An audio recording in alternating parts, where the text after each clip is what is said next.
Olá, olá! Tudo bem com vocês? Bem-vindo aqui seus sonhos, professor Heitor Grilo, para fazer a correção dessa vez da sua prova aí de Ciências Humanas e suas tecnologias, agora dessa vez, voltada para a sua prova de ensino de 2018.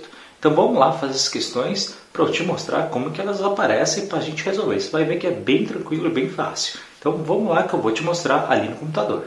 Então vamos lá, questão 31.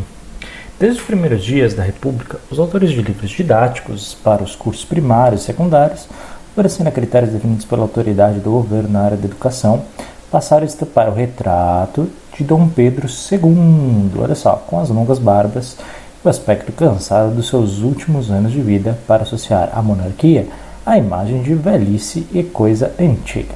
De acordo com o texto, o uso que se fez da imagem de Dom Pedro II tinha como objetivo pessoal, por que, que resolveram, tirar aquela imagem, do monarca ali tradicional, para colocar ele no final ali da vida, mais barbudo e tudo mais. Então vamos lá. Letra A, valorizar uma tradição nacional. B, denunciar um costume aristocrático. C, promover o estilo artístico. Ou D, desqualificar um regime político. Então, pessoal, vamos lembrar, que depois da monarquia, o Brasil ele entra na república, ok? E aí a ideia, não vamos esquecer, que mesmo com a mudança disso, o Dom Pedro, ele está no poder. Portanto, mesmo com a mudança do regime, você tem ali agora uma república, mas o centro continua sendo Dom Pedro. Portanto, apesar de não termos mais aquela coisa rígida, você ainda tinha, você começa inclusive com a primeira Constituição que o Brasil teve e tudo mais, tendo outras forças no poder, mas continua com ele ao centro. Portanto, a ideia era sim, desqualificar o regime político antigo, que era a monarquia, e valorizar agora o início da república, dessa mudança que o Brasil estava passando na época, Portanto, a questão 31, fácil para quem acompanha aqui as aulas do Conquiste Seus Sonhos, é a letra D de dado, desqualificar um regime político. Questão 32. Cada vez que uma guerra ou desastre natural ameaça o patrimônio histórico e artístico de um país, agentes do Escudo Azul, órgão internacional que tem o mesmo peso que a Cruz Vermelha nas Nações Unidas, entram em ação em missões de inspeção e de resgate. Foi assim que a Primavera Árabe, o tsunami do Japão e o terremoto do Haiti. Inclusive os brasileiros trabalharam ali no Haiti quando teve o terremoto. As ações citadas no texto, objetivo. Então vamos lá ver. Calcular o valor de acervos, redistribuir a coleção de museus, conservar a memória das sociedades, ou questionar a autenticidade das relíquias. O comecinho do texto ele já responde, Ele fala, cada vez que uma guerra ou desastre natural ameaça um patrimônio histórico e artístico, lembra que até estudou o que era isso? Então eles vão justamente para conservar esse patrimônio, que está muito ligado à questão da memória das sociedades. Portanto, questão 32, tranquilo para quem fez aula ali sobre o que é um patrimônio histórico e artístico, sabe, que é a memória da própria sociedade. Portanto, letra C de casa, a alternativa correta, conservar a memória das sociedades. Bem tranquila essa prova por enquanto. Questão 33, a compatibilidade da liberdade com a igualdade não é evidente por si, pois um dos dilemas da nossa época é o que as sociedades que se aventuraram na criação de uma sociedade igualitária terminaram por abolir a liberdade, enquanto as sociedades livres repousam frequentemente em grandes desigualdades sociais. A polêmica citada no texto encontra-se presente na discussão sobre as vantagens e desvantagens de qual sistema econômico-político, pessoal? Vamos lá. Anarquia e tirania, democracia e monarquia, comunismo, capitalismo, liberalismo e neoliberalismo. Sistema político, sistema econômico-político, a sua prova só pede duas, Só pede duas, a gente estudou isso, principalmente na aula sobre Guerra Fria, lembra? Que a gente falou sobre o comunismo e o capitalismo. Enquanto o capitalismo, aquela busca por lucro e tudo mais, o comunismo, você tem ali um partido que está à frente, que tem de maneira mais centralizadora, mas ao mesmo tempo tenta uma igualdade ali para a sua população, diminuindo as diferenças. Portanto, tem essas duas formas de ver a sociedade, Mas toda vez que sua prova de ciências humanas, suas tecnologias da Enseja, falar sobre sistema político econômico, ele sempre vai se referir a comunismo e capitalismo. Tá? Eu já falei isso muitas e muitas vezes em muitas aulas. Portanto, questão 33, sem dúvida, é a questão da letra C de casa, comunismo versus capitalismo. Questão 34. Em várias partes do Brasil, as danças folclóricas sobrevivem e são fundamentais sociologicamente.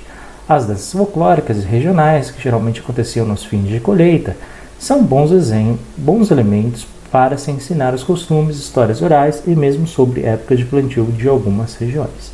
O folclore é a expressão de identidade de um povo, de uma região, de um país, na medida em que, vamos lá ver as alternativas. Letra A, destaca a individualidade dos membros do grupo e de seu espaço. B, privilegia grupos sociais com origens étnicas e raciais comuns. C, expõe as diferenças entre as diversas classes sociais de uma mesma região. Ou D, simboliza as ligações dos indivíduos com o meio cultural em que vivem. Pessoal, folclore, presta bastante atenção, tá? Tanto as danças, né, quanto os costumes ali da região, né, eles são feitos justamente, né, para preservar, né, a questão da tradição oral, tá? E também dos costumes que aquela região tem, tá? Tudo isso pertence ao folclore. Portanto, né, quando ele diz, o folclore é a expressão de identidade de um povo, de uma região, de um país, na medida em que, o que a gente tem que pensar, né?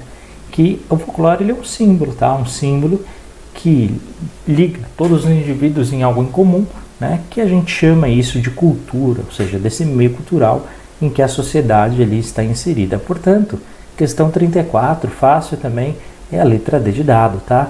A cultura ali, ela simboliza as ligações dos indivíduos com o meio cultural em que vivem. Vamos para 35? A 35 tem dois textos, tá? Um do Batista, um aqui do Rosa, e a gente vai ver cada um deles, né? Só vamos ver a pergunta. Tratar da figura do malandro, as letras das funções apresentam uma divergência baseada na quê, pessoal? A primeira é um texto de 33, a segunda de 38, tá? Primeira, meu chapéu do lado, tamanco arrastando, lenço no pescoço, navalha no bolso, eu passo de engano. Provoca desafio, eu tenho orgulho em ser tão vadio. Sei que eles falam deste meu proceder, eu vejo quem trabalha andar no miserê. No segundo, deixa de arrastar o teu tamanco, pois tamanco nunca foi sandália, e tira o pescoço o lenço branco, compra sapato e gravata, joga fora esta navalha que te atrapalha. Palavra derrotista, que só serve para tirar todo o valor do sopista.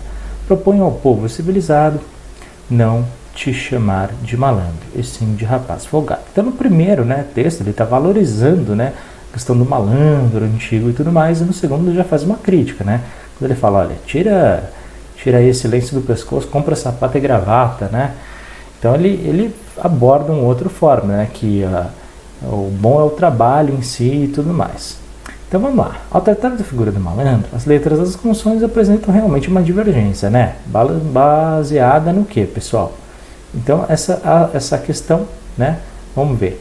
Por que existia essa diferença? Por causa da aceitação social dos artistas populares, né?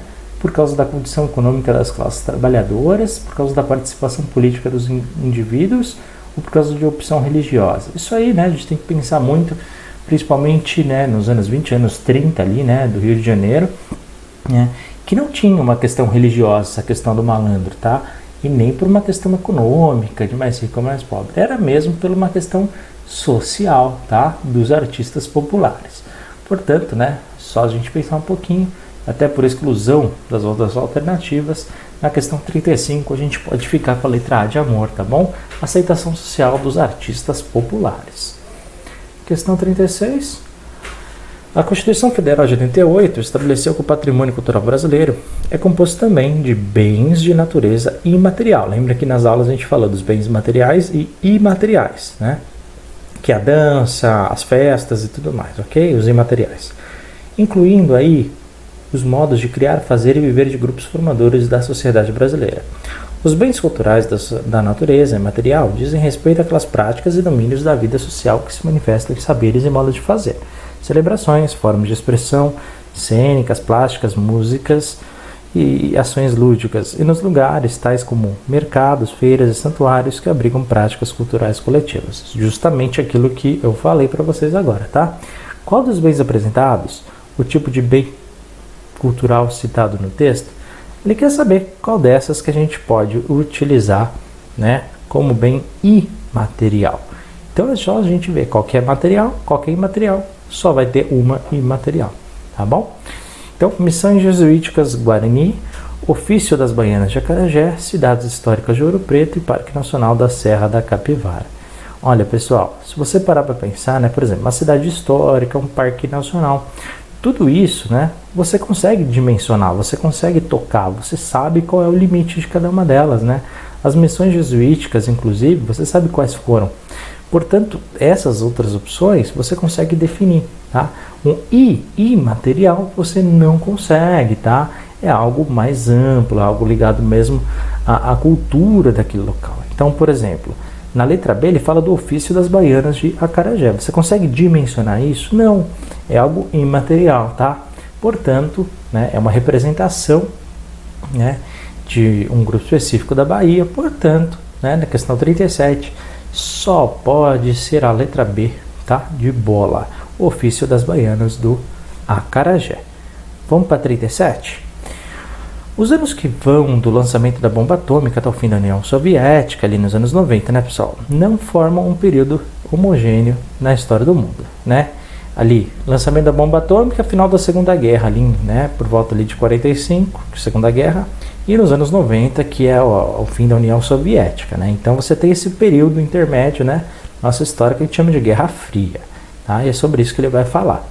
Apesar disso, a história desse período foi reunida sob um padrão único pela situação internacional peculiar que o dominou até a queda da União Soviética, o constante confronto das duas superpotências que emergiram da Segunda Guerra Mundial, da chamada Guerra Fria. Outro reconhece que a característica fundamental do período mencionado é a... E aí ele quer saber, né? Qual foi a característica? Você tinha aí dois países que eram extremos, né?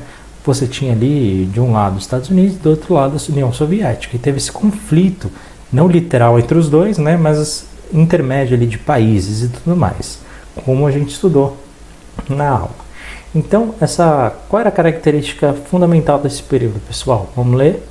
Fragilidade dos países socialistas? Não, muito pelo contrário. Durante a Guerra Fria, né, especialmente, né, por causa da União Soviética, muitos países socialistas estavam fortes. Letra B, bipolaridade da economia mundial. Beleza, mas essa questão é muito legal, né? Porque você tinha de um lado, né, os Estados Unidos, através do capitalismo, do outro lado a União Soviética, representando o socialismo. Letra C, regionalização dos conflitos militares. Você teve alguns conflitos militares sim, mas não entre eles, tá? Então não vamos misturar as coisas. E D, criação da Organização das Nações Unidas. Realmente, foi durante esse período, mas ela só foi feita não por causa dos dois, tá? Ela foi feita depois da Segunda Guerra Mundial, justamente para tentar fazer acordos de paz e tudo mais, e para evitar futuros conflitos, até mesmo a Terceira Guerra Mundial. Portanto, questão 37, a melhor questão é a letra B de bola, tá? Bipolaridade. Beleza? Vamos para 38. Marcha da Família com Deus pela Liberdade em março de 64, vamos pensar, início da ditadura militar, constituiu uma série de manifestações, organizadas principalmente por setores do clero e por entidades femininas, em resposta ao comício realizado no Rio de Janeiro, em 13 de março de 64, durante a qual João Goulart anunciou seu programa de reformas de base.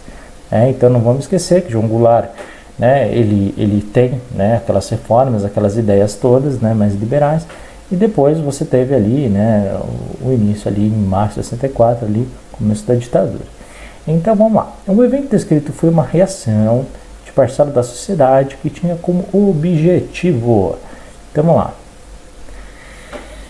conter os grupos guerrilheiros, criticar os protestos liberais, apoiar a deposição do presidente ou diminuir as desigualdades sociais. Só vamos entender, né? Nessa época, João Goulart, com as reformas trabalhistas e tudo mais, até falando, né, de distribuição de terra, ele tinha várias ideias, né, e isso desagradou parte da população. Então, essa famosa aí, Marcha da Família com Deus, né, ela na verdade queria o fim dessas reformas de base do João Goulart, e parte delas pedir inclusive que ele fosse destituído do poder, o que no final aconteceu, né? Portanto, a questão 38, né, facinho, é a letra C de casa. 39. A possibilidade de flexibilização das regras do Mercosul, com a mudança para um nível menor de integração, foi o principal tema discutido durante a audiência pública realizada pela Comissão de Relações Exteriores e Defesa Nacional do Senado Brasileiro. O debate sobre a função do Mercosul é antigo. Hoje, as regras do bloco prevêem a aplicação de uma tarifa externa comum, né, ao comércio com terceiros países. Lembra que a gente tem uma aula só falando sobre bloco econômico, né? Vamos lá. Quanto à política de comércio exterior brasileiro, as regras mencionadas no texto limitavam a quê, pessoal? Então vamos lá. Redução de impostos nacionais, negociação de acordos bilaterais, diversificação de produtos portuários, fiscalização de produtos agropecuários. Aí você pode me falar, pô, Heitor, eu não sei política específica do Mercosul, mas não foi isso que ele pediu, pessoal. O que ele pede aqui é interpretação de texto, tá? Olha as duas últimas linhas. Hoje, as regras do bloco prevêem a aplicação de uma tarifa externa comum ao comércio com terceiros países. O que significa isso? Que o Mercosul ele tem uma função, né, assim como os outros blocos, por exemplo, da União Europeia, que existe no mundo, né, de fazer acordos em comum, né, justamente entre os países participantes. No caso do Mercosul, são países, né, da América do Sul, a maioria deles principalmente, com países que não estão no bloco. Então eles negociam de maneira em conjunto, tá? O que ajuda, né, a ter preços melhores e tudo mais. Então, por causa disso, pessoal, esse acordo é chamado de acordos bilaterais, ou seja, de um lado os países que são da Mercosul e do outro, né, países que não são da Mercosul, tá? Então esse tipo é feito algo muito comum nos blocos econômicos. Portanto, questão 39, a letra correta é a letra B de bola, tá? Negociação de acordos bilaterais. Questão 40. Queremos um Estado a serviço da nação, que garanta direitos a toda a população. Então, 18º Grito dos Excluídos, né, feito em 7 de setembro de 2012. Realizado anualmente, o ato apresentado no cartaz propõe uma outra forma de celebrar a independência do Brasil, convidando a população a quê? Ele só quer saber o que é o Grito dos Excluídos, simples assim, tá? Para quê? Para investigar atos de corrupção, reivindicar direitos do cidadão, acompanhar desfiles patrióticos ou comemorar conquistas populares. Não, pessoal, até a imagem, né? A imagem você tem pessoas completamente diferentes uma das outras, né? Simbolizando ali o coletivo da população e tudo mais.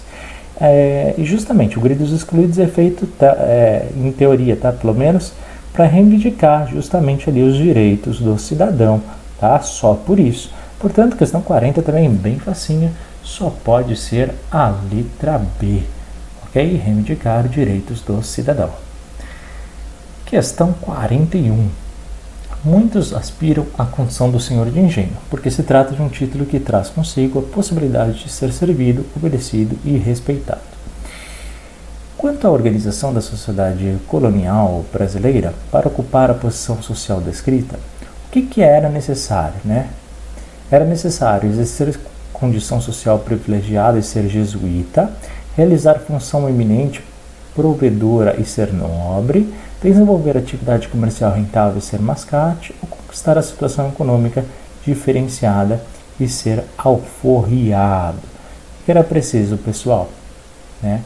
O que ele está falando? Muitos aspiram à condição de senhor de engenho, né? Aquele que está ali no controle, ali, principalmente das produções de cana-de-açúcar daquela época, né? Porque se trata de um título que traz consigo a possibilidade de ser servido, obedecido e respeitado.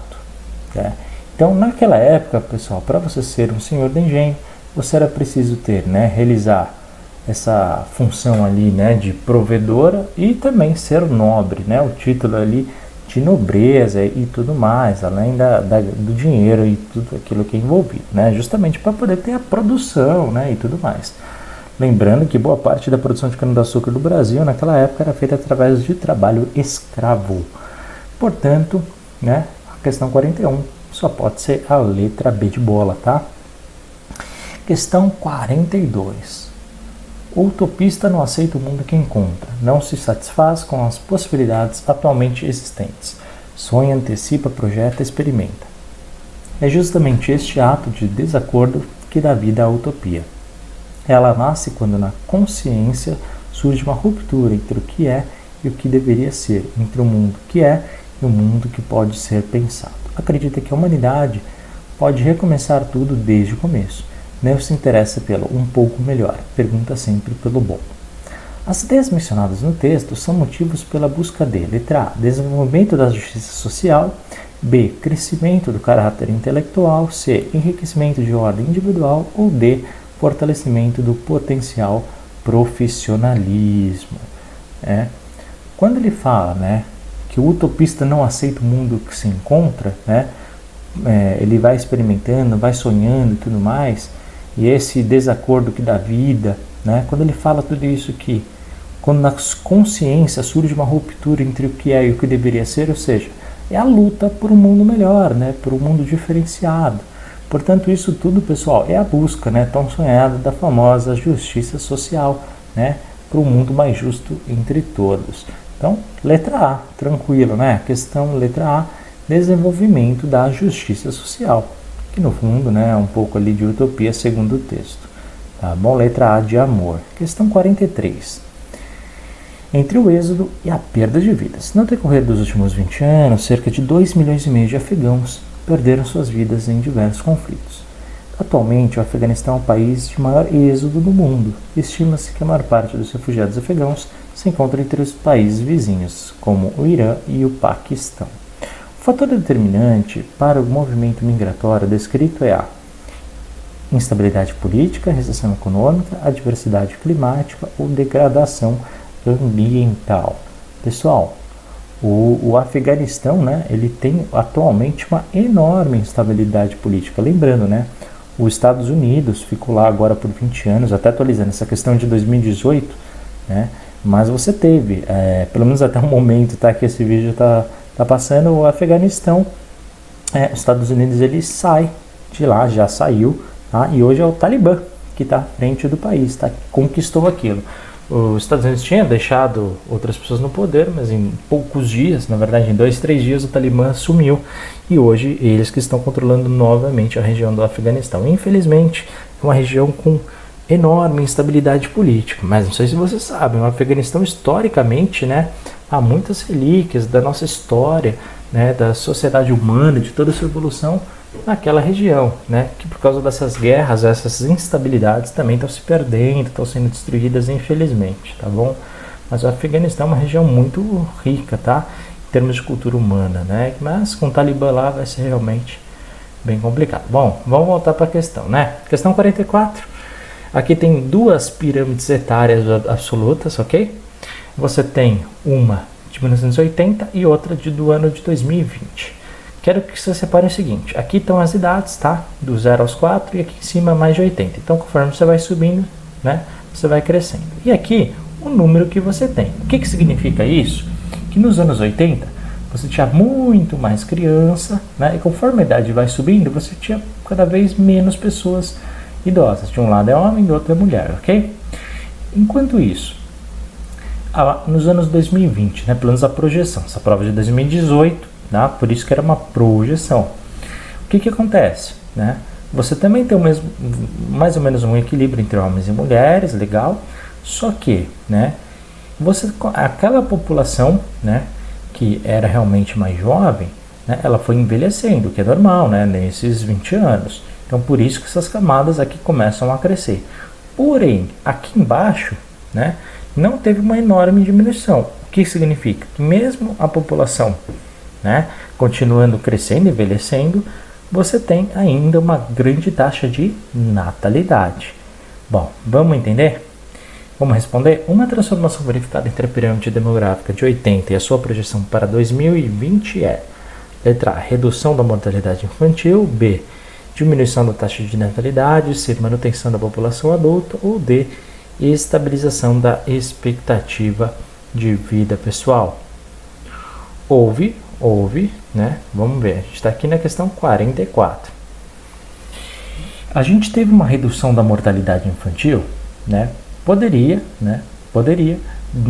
Mas aqui, pessoal, ele já conta, né, a partir da pessoa, da idade que ela nasce. Portanto, né, você teve ali uma...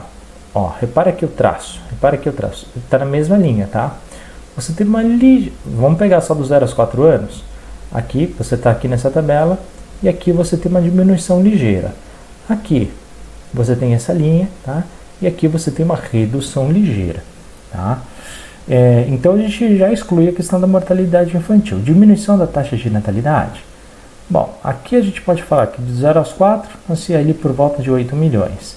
Aqui, por volta dos 7 milhões. Houve uma redução pequena da natalidade, mas muito pequena, ok? Pode ser essa? Pode ser essa. Vamos ver assim. Manutenção da população adulta. Na verdade, você teve um crescimento da população adulta, porque aquelas crianças, elas acabaram envelhecendo. Então, por isso, né, que você teve um aumento aqui nessas colunas, tá? Então, a C a gente não vai colocar. A D, estabilização da expectativa de vida. Bom, aqui você tem, né, uma média ali. Aqui não fala qual é a expectativa média do brasileiro. Você poderia até somar tudo, dividir pelo número, mas... na verdade você tem uma pequenina curva aqui, né? E essa curva se mantém dessa forma. Então, se essa barra de 80 estivesse crescendo muito, 80 ou mais, estivesse bem grande aqui em 2020 e aqui não, a gente até poderia colocar essa alternativa, mas não é o caso. Portanto, uma questão de exclusão, e até por um pequenino detalhe aqui de 1 milhão aí, né? A pessoa mais desatenta não vai marcar errado, tá? Mas essa questão aí, 44, a gente vai ter que ficar aí com a letra B de bola, tá? Diminuição da taxa de natalidade. Mas, ó, é muito pequena, tá? É quase que uma pegadinha aqui da sua prova. Bom, questão 45. Nós nunca nos queixamos do tempo. Amamo-lo conforme vem, nunca corremos atrás dele. Nunca pensamos em ajuntá-lo nem em parti-lo. Cada um de nós tem tempo em quantidade e nos contentamos com ele. Um homem branco, Papalag, nunca está satisfeito com o tempo que tem e acusa o grande espírito por não lhe ter dado mais. Chega a blasfemar contra Deus, contra a sua sabedoria. Divide o dia tal qual um homem partiria um coco mole com uma faca em pedaços cada vez menores. Todos os pedaços têm nome, segundo, minuto e hora. O chefe Tuiabe, né, habitante de uma ilha próxima à Austrália, explica que seu povo valoriza o tempo de uma forma diferente daquela da civilização ocidental. Por quê, pessoal? Porque ajusta suas atividades ao tempo que dispõe, revolta-se contra o controle divino do tempo disponível, preocupa-se em controlar rigorosamente a passagem do tempo ou reclama da escassez do tempo de ampliar suas atividades. Mais uma questão de interpretação de texto, né? Ele fala, inclusive, no texto que o homem branco, né, nunca está satisfeito com o tempo, né, justamente porque eles ajustam as suas atividades ao tempo que eles têm.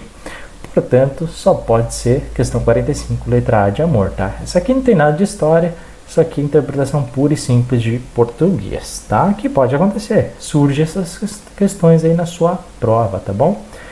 Questão 46, a charge mostra a atual realidade do jornalismo impresso mundial, marcada pela... A gente tem basicamente um velório, né? E aí o jornal impresso e a máquina de escrever ali acabando. Por que, pessoal, essa imagem, né? A gente sabe hoje do mundo tecnológico e tudo mais, da internet, então a gente só tem que achar, né? Cada vez menos pessoas deixam de ler o impresso e vem mais, né, o online. Portanto, é só a gente ver uma alternativa que fale sobre isso, tá? Vamos lá.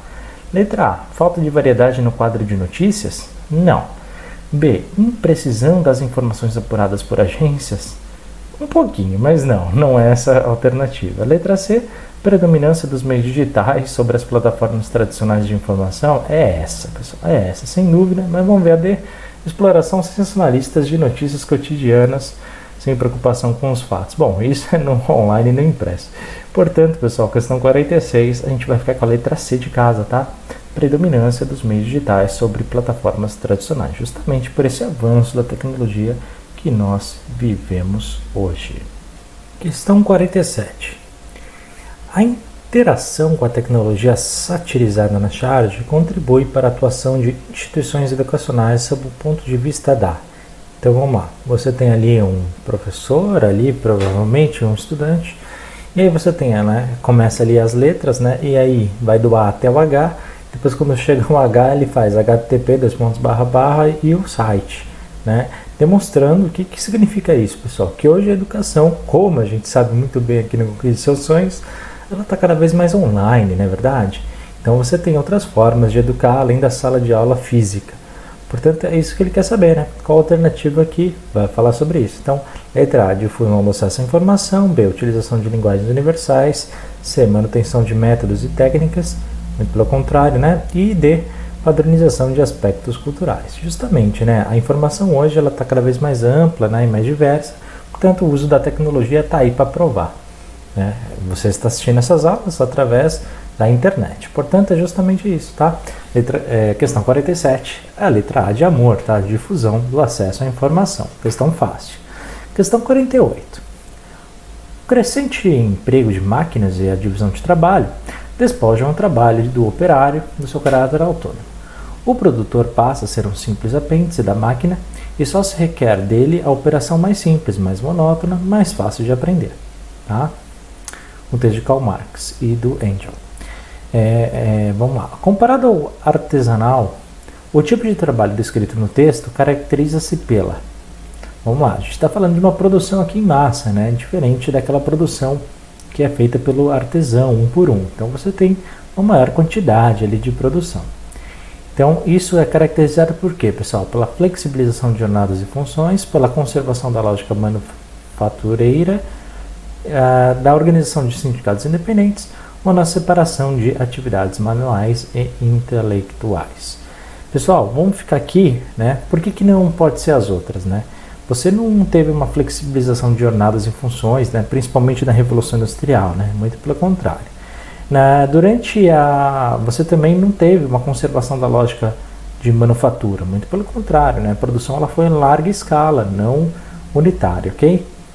E a organização de sindicatos independentes, não, muito pelo contrário, né? Os sindicatos só vieram bem depois ali ao longo da história, tá bom? Portanto, né, a gente fica com a D, né? Separação das atividades manuais das intelectuais, tá? Letra D de dado. Questão 49. Os arranjos produtivos locais são concentrações espaciais e setoriais de empresas, instituições e governos em torno de uma estrutura produtiva comum. Estes arranjos ganharam hoje posição de destaque na pauta do debate de empresários e também dos governantes brasileiros.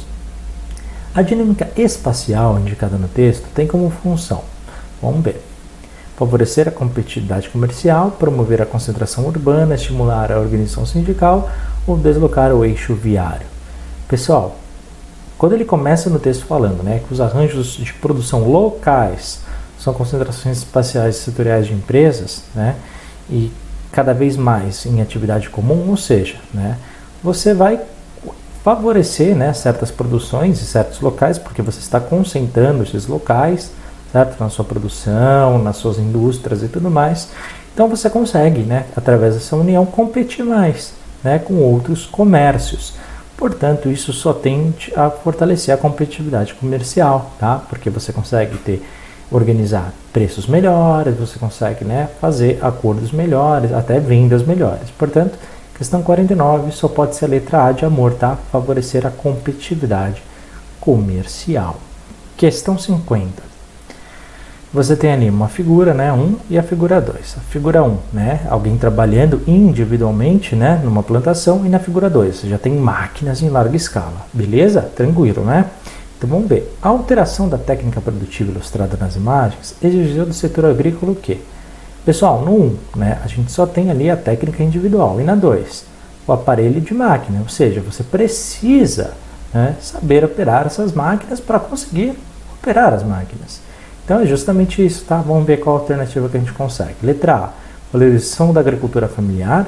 B, fiscalização dos direitos trabalhistas. C, ampliação do trabalho no campo. Ou D, qualificação da mão de obra empregada. Pessoal, essa questão aqui de número 50, ela está falando justamente do uso da tecnologia na agroindústria, tá? Algo muito comum, cada vez mais comum. Você precisa conhecer a operação dessas máquinas para se trabalhar, tá? Por quê? Porque elas fazem uma produção a larga escala, tá? Portanto, é letra D, tá? Qualificação da mão de obra empregada, principalmente no meio tecnológico. Então, letra D de dado. Questão 51. A Wikileaks é uma organização internacional, criada em 2006, que tem o propósito de divulgar vazamentos e submissões anônimas de documentos classificados como sigilosos. Seu alvo são políticos corruptos e instituições turvas. A estrutura da Wikileaks é amorfa e dinâmica. Não há uma sede, staff ou organograma. Sua base tecnológica está espalhada por servidores em diversos países, de forma a garantir a permanência no ar, mesmo diante de ameaças de governos e instituições poderosas. Seus colaboradores são um exército de anônimos. Os sistemas de informações mundiais, articulados pelas novas tecnologias de comunicação, motivaram preocupações para muitos estados e corporações internacionais. Vamos ver o porquê. Por quê? Imagens satélites tornaram-se instrumentos estratégicos de empresas. Você tem um controle da utilização de satélites. Não é assim, as empresas podem usar livre, leve e solto. Tá? Letra B. Inovações derivadas de softwares empresariais são de uso público e gratuito. Não, as empresas elas têm inclusive o sigilo empresarial, muitas delas utilizam tecnologia própria, justamente para ter competição entre elas, tá bom? Letra C. Hackers e ativistas podem invadir e disseminar os dados do governo e de empresas. Essa é a maior preocupação delas, uma informação que seja sigilosa do governo ou da empresa, esses ativistas, esses hackers aí podem simplesmente espalhar, justamente aí para instituições que são, digamos assim, mais turvas e para os políticos corruptos. Portanto, é a letra C, tá? Letra C de casa. Hackers e ativistas podem invadir e disseminar os dados do governo e de empresa, tá? Questão 52. Negros na luta nos Estados Unidos. Em maio de 61, uma transmissão de rádio dirigida ao estrangeiro, Kennedy, ministro da Justiça norte-americano, afirmou que os preconceitos raciais estão sendo derrubados nos estados e talvez o negro se torne presidente da República nos próximos 30 ou 40 anos. Com essa tirada de otimismo, o irmão do presidente Kennedy procurava apagar a péssima repercussão externa das violências racistas no Alabama. 2 anos depois, a situação racial nos Estados Unidos volta ao centro das atenções da opinião pública mundial, com cenas de violência ainda mais dramáticas. Ainda que com um pequeno atraso, a previsão do ministro dos Estados Unidos seria confirmada, pessoal, com Barack Obama. Uma medida tomada pelo governo daquele país que contribuiu para isso foi o que, pessoal? A. Adoção das ações afirmativas. B. Redução da maioridade penal. C. Promoção da igualdade econômica. Ou D. Participação dos eleitores analfabetos. Qual foi a grande tirada aqui? Foi justamente a adoção das ações afirmativas. E os Estados Unidos em si se posicionou contra ali, o racismo, e foi um combate durante muito tempo, inclusive institucionalmente, muitos não apoiavam, mas com o tempo essa questão foi ganhando fôlego, até hoje tem essa luta, mas essas ações iniciais que o governo teve que tomar, acabou tendo indiretamente, resultando ali na eleição do Barack Obama como presidente muitos anos depois, tá bom? Então, questão 52, a gente vai ficar com a letra A de amor. Vamos para 53? Então, bora lá. A percepção do que é uma visão de gênero produziu grandes transformações na sociedade contemporânea. Sexo não é a mesma coisa que gênero. Sexo se refere a diferenças biológicas entre homem e mulher. Gênero se refere a diferenças produzidas socialmente entre sexo. Isso é um texto do IBGE, tá bom? O texto diferencia abordagens no estudo em relação entre homens e mulheres, indicando que o conceito de gênero se refere. O que é gênero, pessoal? Se refere à moral tradicionalmente instituída, aos direitos igualmente distribuídos, à hierarquia biologicamente definida ou às identidades culturalmente construídas. Exatamente, pessoal? Quando a gente fala questão de gênero, não tem nada a ver com questão de moral, com questão de hierarquia biológica entre homem e mulher. Não, nada disso, pessoal. Aqui, quando a gente fala na questão de gênero, a gente está se referindo às identidades culturalmente construídas, tá? Então, a questão 53 a gente vai ficar com a letra D de dado, tranquilo? É uma questão ali de identidade. Questão 54.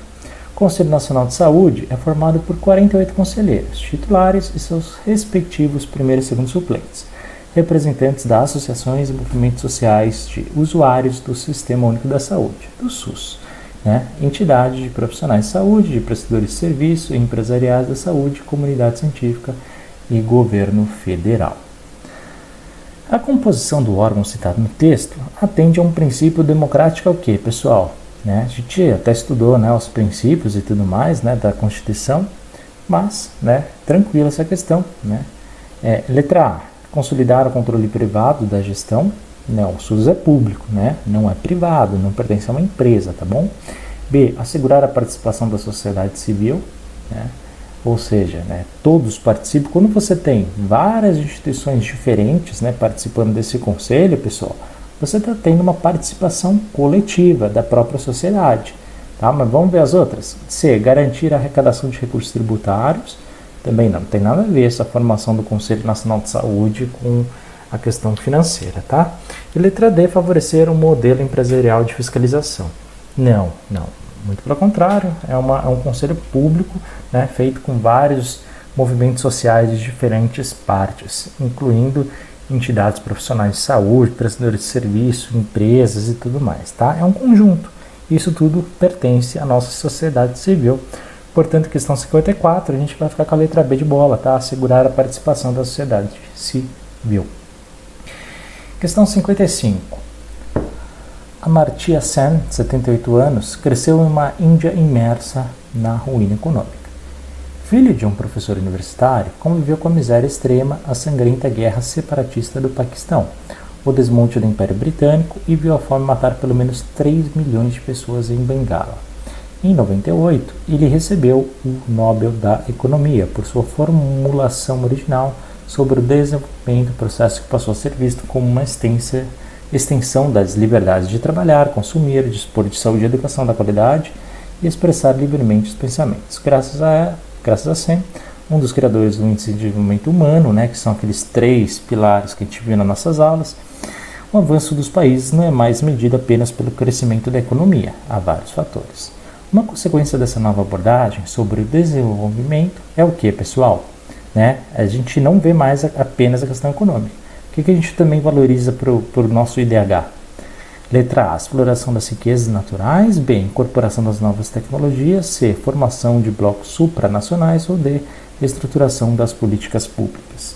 É justamente, pessoal, são as ações de políticas públicas, de você fortalecer a base da sociedade justamente para ela poder desenvolver. Não é apenas a questão financeira. Não tem nada a ver com a riqueza que o país tem originalmente em termos de recursos naturais, não tem nada a ver se ele investe ou não em tecnologia, se ele constrói um bloco econômico ou não com outros países. Não, justamente aquilo que está ligado diretamente à sua população, ou seja, as políticas públicas e os crescimentos sociais que cada sociedade tem. Portanto, questão 55, alternativa correta, letra D de dado, tá? Reestruturação das políticas públicas. Questão 56. Pelas águas do rio Reno, em algo mais que imaginação, passando sob pontes construídas pelos romanos e restauradas por heróis posteriores, passando por cidades e castelos cujos nomes soavam-me aos ouvidos como música, cada uma das quais era tema de uma lenda, deixei-me levar por um encantamento como se me transportasse de uma época heróica, respirando uma atmosfera da cavalaria medieval. Os elementos de paisagem que foram marcantes na descrição apresentada estão relacionados a quê, pessoal? Então vamos pensar um pouquinho, Quando ele fala, as pontes construídas pelos romanos, cidades e castelos, Quando ele fala justamente dessas épocas todas, o que essas marcas representavam? A gente viu uma aula sobre a questão do patrimônio histórico e artístico, lembra disso? Então, isso tudo, pessoal, esses aspectos são pertencentes ao patrimônio histórico, ou seja, são monumentos, são construções que foram feitas ao longo do tempo, certo? Ao longo de várias sociedades e tudo mais que existiram naquela época, naqueles locais. Portanto, tudo isso, pessoal, são marcas, de patrimônio histórico. Portanto, questão 56, a letra C de casa. 57. O uso de biocombustíveis pode ter efeito positivo na redução tá, de emissões de gases do efeito estufa no setor de transporte. Um benefício está na melhoria da eficiência dos veículos, para que apresentem um menor consumo de combustíveis e possam transportar um maior volume de bens e passageiros. A redução na emissão de gases prejudiciais ao planeta passa pela mudança na utilização dos meios de transporte. Assim é possível substituir o transporte rodoviário, considerado mais poluidor, pelo transporte, e ele vai te perguntar, né, qual transporte que é melhor do que o transporte rodoviário? Qual aquele que vai poluir menos? Então, vamos pensar. Né? Letra A. Aéreo, por apresentar a possibilidade de diminuir as distâncias, né, em virtude de sua rapidez e capacidade de carga. Bom, o aéreo realmente é um meio, né, mas você tem uma queima de combustível muito forte. Né? Você sabe que para um avião voar ele precisa queimar muito combustível. Portanto, não é bem por aí. Tá? Vamos ver a B. Marítimo, já que possui versatilidade de atingir com eficiência as regiões costeiras. Mas nem todas as regiões costeiras, né?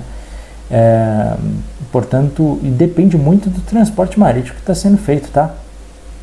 Nem todos conseguem ir para todos os lugares. A gente tem que bem pensar nisso, nessa limitação, além de não ser barato para a população, né? Letra C, fluvial, pela capacidade de circulação em rios urbanos de diferentes profundidades e formas de relevo, né? Vamos lá, os rios urbanos é muito complicado, né? Por exemplo, você não tem hoje uma grande meio de transporte fluvial, por exemplo, né, em São Paulo, no Rio Tietê, no Rio Pinheiros, né, nos rios que, de maneira geral, nas grandes cidades. Então, esses rios não são utilizados, né, de maneira eficiente hoje, tá bom? Letra D, ferroviário, pois apresenta excelente relação custo-benefício, podendo inclusive ser usado nos grandes centros urbanos. Olha, é verdade, tá? Por quê? Né? Através de trens, a gente consegue fazer grandes deslocamentos, né, de forma mais eficiente, com mais pessoas em menos tempo. Então a relação custo-benefício ela é muito boa, tá? Só tem o investimento basicamente inicial, depois da manutenção, né, dos trens. Portanto, a alternativa correta na questão 57 é a letra D de dado, ferroviários. Questão 58. Comprados em 97, os primeiros computadores populares funcionavam em média 6 anos. Em 2005 já duravam cerca de 1/3 desse tempo. A tendência atual é de serem substituídos ainda mais rapidamente. Esses objetos estão mais baratos e populares e, portanto, mais presentes na rotina da população. A tendência de consumo descrita intensifica problemas relacionados aqui, pessoal. Basicamente ele está falando, né? Apesar de serem mais modernos, né, os meios tecnológicos hoje estão durando menos tempo. E ele quer saber o porquê. Então vamos lá, letra A. Capacidade de aterros sanitários que acumulam produtos descartáveis. É verdade, quando a gente aumenta o consumo, né, de muito produto, pessoal, isso é um problema que hoje a gente vive na nossa sociedade, né?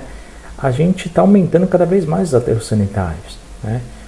Por quê? Porque a gente não está descartando de maneira correta. Hoje é um problema coletivo e social que está acontecendo cada vez mais na nossa sociedade, infelizmente. A reciclagem hoje não é uma realidade grande no nosso planeta, mas deveria ser, tá bom? Então, olha, já matamos, né? Questão 58, só pode ser a letra A de amor, capacidade de aterros sanitários que acumulam produtos descartáveis. Achamos a primeira, portanto, vamos para a outra. Questão 59. Na Avenida Paulista, cartão postal da cidade de São Paulo, os termômetros indicam 30 graus Celsius às 3 horas da tarde. No mesmo dia e na mesma hora, no sul e no norte do município, onde se encontram as áreas rurais e de proteção de mananciais, a temperatura é de 20 graus, ou seja, 10 graus a menos que a zona central da cidade. O que ele está dizendo aqui, pessoal? Que entre a área de manancial e a área urbana você tem uma diferença de 10 graus. Né? Nas cidades elas são muito mais quentes as temperaturas do que nas zonas com menos concentração urbana, ou seja, nas áreas rurais. Tá? E ele pergunta, as diferenças descritas no texto, observadas em um mesmo município, derivam do seguinte fator componente da paisagem. Letra A, vazão dos rios. B, grau de arborização. C, declividade do relevo. Ou D, intensidade das chuvas. Pessoal, a quantidade de árvores, concorda comigo, é muito diferente das zonas urbanas, né, do que nas zonas rurais. Nas zonas rurais você tem muito mais árvore. Enquanto na zona, principalmente aqui, ele dá o exemplo, né, em São Paulo, na Avenida Paulista, quase você não tem árvore. Então o que acontece? O calor ele se acumula, principalmente nas áreas que tem muito cimento, muitos prédios, e o calor não é absorvido, né, ele fica lá, né? E aquilo faz com que a temperatura aumente. Quando na natureza, né, quando você tem muita presença ali de árvores e tudo mais, que é a arborização que ele cita aqui no texto, você consegue ter o calor ele é dissipado de maneira muito mais fácil do que na concentração, por exemplo, das grandes cidades. Portanto, questão 59, questão correta é a letra B de bola, tá bom? Grau de arborização, ou seja, da quantidade de árvores, está relacionado diretamente com a temperatura. Legal, né? Questão 60. Eutrofização é o processo de poluição da água em rios e lagos que acaba adquirindo uma coloração turva, ficando com níveis baixíssimos de oxigênio dissolvido na água. Isso provoca a morte de diversas espécies animais e vegetais e tem altíssimo impacto para os ecossistemas aquáticos. Para reduzir esse problema ambiental, uma ação que deve ser tomada pelos gestores públicos como é que eles podem reduzir esse problema, pessoal? Vamos pensar como gestor público?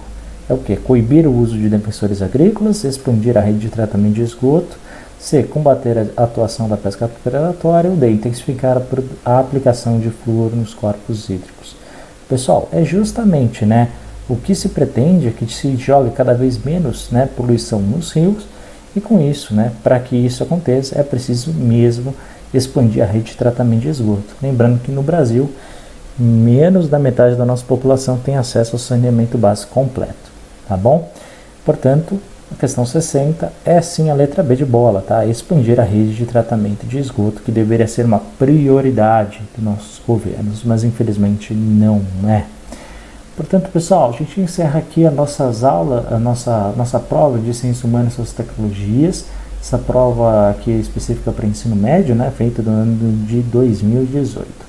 Espero que possa ter ajudado o máximo possível de vocês, tá? Não esqueça, por favor, de curtir e de compartilhar ao máximo, ative o sininho aí do canal, tá? Se inscreva caso você não seja inscrito e muito obrigado, tá, por ter assistido esse vídeo.